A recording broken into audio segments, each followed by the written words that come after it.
kabupaten batas wilayah. Perkenalkan, nama saya Anissa sebagai Muhammad Hatta dan Sutarjo. Perkenalkan, nama saya Sandra Bukhari sebagai Wakil Ketua Suroso dan narator. Perkenalkan, nama saya Faulida sebagai Kamil dan Alman. Perkenalkan, nama saya Alisa sebagai Sobi Tukul Taking dan Agus Salim. Perkenalkan, nama saya Maisa Fauzia Ali sebagai Subarjo dan Muzakir. Perkenalkan, nama saya Muhammad Bagas Rabatila sebagai Soekarno dan anggota Soekarno. Perkenalkan, nama saya Eka Fasaliti. Di sini saya sebagai Dasangat dan Supomo. Saya Andri, saya sebagai Rajuman dan Ito Iskandar. Saya Muhammad Jaki Rabani sebagai Kak Bagas Hadi Kusumo dan sama Esi. Ya, dari kelompok kami, Assalamualaikum warahmatullahi wabarakatuh. Selamat menyaksikan! Sidang kedua BPUPKI dilaksanakan pada tanggal 10 sampai dengan 17 Juli 1945. Selamat pagi, salam sejahtera bagi kita semua. Panitia dan ketua anggota bersama yang berbahagia. Marilah kita memanjatkan puji syukur kehadirat Tuhan Yang Maha Esa bahwa kita semua dapat hadir di tempat pengembangan saya selaku ketua mengucapkan terima kasih yang sebesar-besarnya atas kehadiran Tuhan sekalian. Dengan disambutkan kunjungan saya ini, saya bukan bahwa sidang BPUPKI yang kedua ini resmi dibuka.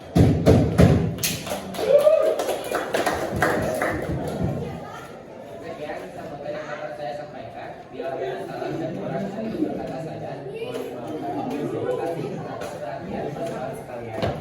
Tuan Ketua, saya di sini akan menyampaikan usulan-usulan yang telah saya terima selaku Ketua Komisi Kecil dan telah dibuat pada sidang BPUPKI pertama.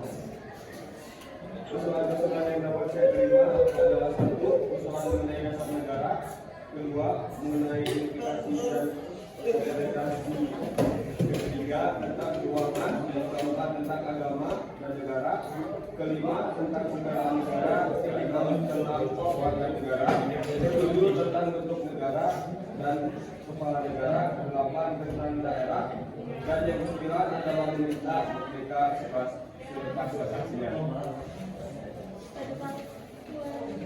Kedua, saya juga mengusulkan bahwa adanya tambahan anggota baru, yaitu Abdul Fattah Hasan, Asyikin, Mantan Negara, Suryo Hadinjoyo, Muhammad Nur, Mas Besar Markusumo, dan Abdul Fattah.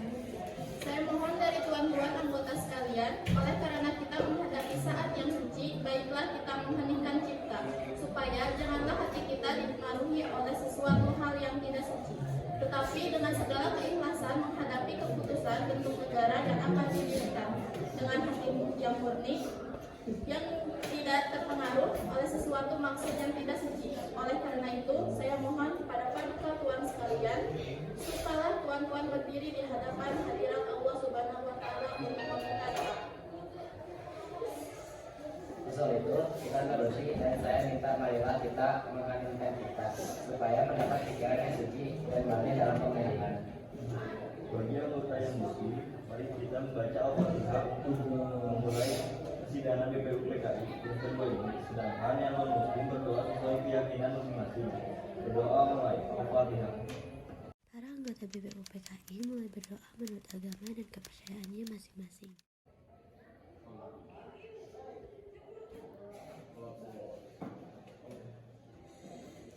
Mari kita mulai pemungutan suara dengan cara voting.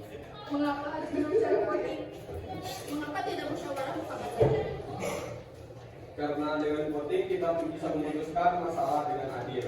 Kita juga dapat menghemat waktu karena kita tidak mengeluarkan kata-kata yang tidak penting.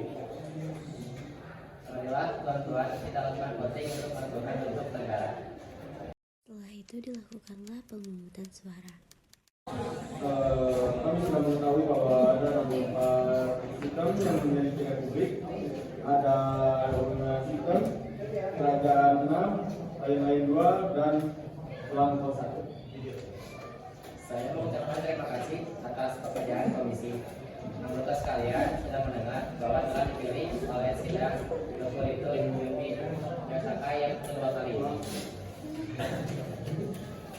Yang melahirkan 64 sistem ialah yang 55 Republik, 6 Kerajaan, 1 Belangko, dan 2 lain-lain. Jadi semuanya ada 64. Sudah ada ketetapan dalam waktu ini. Nanti kita membuat pelaporan yang sejelas-jelasnya. Jadi putusan panitia itu publik. Sudah terang Republik yang dipilih dengan suara terbanyak. Sekarang saya minta peristirahat. Semangat nasionalisme dan patriotisme terlihat sangat nyata dalam perbincangan dalam sidang BPUPKI tanggal 10 hingga 11 Juli 1945 ketika membahas masalah wilayah negara. Semangat tersebut antara lain dikemukakan oleh beberapa tokoh berikut. Maka apabila bangsa Indonesia pada masa ini mempunyai ketinggian cinta dan kemauan dan menjunjung tinggi apa yang diangan-angankan, hendaklah sanggup pula mengakui bahwa tanah Melayu itu sebagian dari tanah air kita.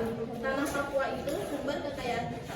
Janganlah sumber kekayaan yang diwariskan oleh nenek moyang kita hilang dengan sia-sia belaka.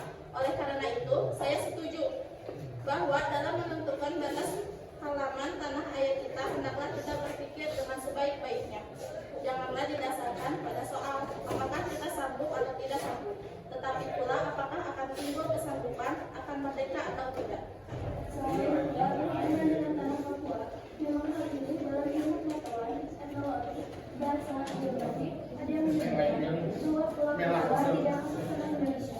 Tetapi film ini hanya dilakukan oleh orang-orang yang melarang hati yang bersangkutan. Tetapi ada juga kaum lain yang mengatakan bahwa seluruh kepulauan besar Indonesia. Perkataan Indonesia dibuat oleh orang yang mempunyai paham yang mengatakan bahwa Indonesia memiliki daerah Malaya dan Polynesia. Jadi dapat dilihat pada waktu perkataan Indonesia terlihat dimaksudkan bahwa tanah Papua masuk dalam daerah Indonesia. Dalam ilmu strategi alangkah besar bagi kedua-duanya untuk menjaga sisi masing-masing. Artinya kalau kita melihat batas kita di timur, ke Pulau Timur, saya setuju sekali dengan anggota yang terhormat Muhammad Yamin, yaitu agar pulau itu dimasukkan dalam Indonesia, perwakilan Indonesia baru. Begitu pula Borneo Utara di mana terletak Sarawak, dan juga negara Papua bukanlah kita minta, tetapi hal itu berlaraskan kebangsaan. Jika kalau peperangan sudah berakhir dan kemenangan akhir telah tercapai, kita dapat melakukan aturan-aturan itu menjadi aturan-aturan yang sesuai dengan keadaan zaman pada waktu itu. Dengan permintaan Indonesia, merdeka ialah seluas Indonesia Belanda dahulu. Jika kalau kemenangan akhir tercapai dan ada permintaan yang nyata dari Malaysia Selatan, Borneo Utara, bahwa rakyat di situ merasa juga ingin masuk dalam lingkungan kita. Dengan senang hati, mereka akan kita terima sebagai bangsa kita di dalam Indonesia ini. Bagaimana kalau kita menambahkan Malaya? Ya, kita juga harus menambahkan Borneo Utara supaya masuk ke dalam wilayah Indonesia. Saya akan menambahkan Papua supaya masuk ke dalam wilayah Indonesia. Kami juga akan menambah Timor, Portugis supaya masuk di wilayah Indonesia. Kami bertiga mengusulkan untuk pulau-pulau sekitarnya dapat dimasukkan ke dalam wilayah Indonesia. Mari teman ketua, Undang-Undang Dasar Negara manapun tidak dapat dimengerti sungguh-sungguh, maksudnya dalam Undang-Undang Dasar dari suatu negara. Kita harus mempelajari juga bagaimana terjadinya teks itu, harus diketahui keterangan-keterangannya, dan juga harus diketahui dalam suasana apa teks itu dibuat. Dengan demikian kita dapat mengerti apa maksudnya undang-undang yang kita pelajari, aliran pikiran apa yang menjadi dasar undang-undang itu. Oleh karena itu, segala pembicaraan dalam sidang ini yang mengenai rancangan-rancangan undang dasar negara yang sangat penting. Oleh karena segala pembicaraan di sini menjadi material dan bahan historis, bahan interpretasi untuk menerangkan apa maksudnya undang-undang dasar ini. Naskah undang-undang akhirnya diterima dengan bulat pada sidang BPUPKI tanggal 16 Juli 1945. Supaya